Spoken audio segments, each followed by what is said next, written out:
Hier im Ort ist ein Gericht viel schlimmer als die Femen, wo man nicht erst ein Urteil spricht, das Leben schnell zu nehmen. Hier wird der Mensch langsam gequält, hier ist die Folterkammer. Hier werden Seufzer viel gezählt, als Zeugen von dem Jammer. Ihr seid die Quelle aller Not, ihr den Armen drücket.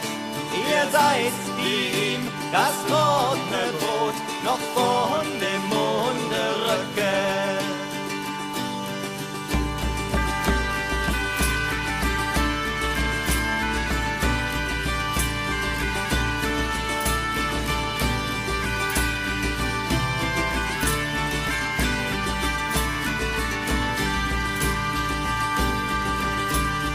Kümmert's euch, ob arme Leut Kartoffelschalen essen, wenn ihr nur könnt, zu jeder Zeit den besten Braten fressen.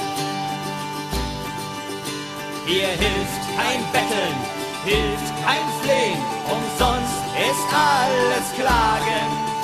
Gefällt's euch nicht, so könnt ihr gehen, am Hungertuche nagen.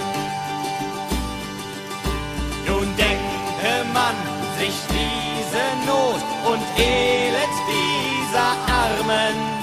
Zu Hause oft kein Bissen Brot, ist das nicht zum Erbarmen. Holt uns der Tod, sei eins gewiss, nicht schmählich wollen wir enden. Das Brot nicht tragend